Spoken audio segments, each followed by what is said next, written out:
So what's your name? My name is Brendan. And what are you doing? I'm giving away my car to ride a bike for a year. The other night, believe it or not, this gentleman got jumped for riding his bike the other night.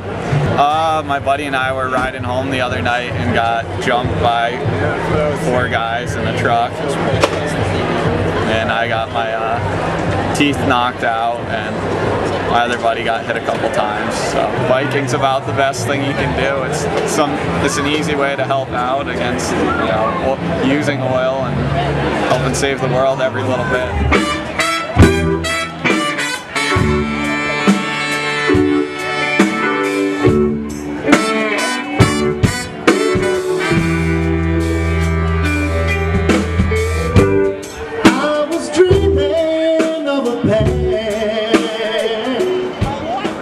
Now, considering that before you sign over the title of your car, and we give you a new bike, and not just any bike, ladies and gentlemen, we're giving away this bike.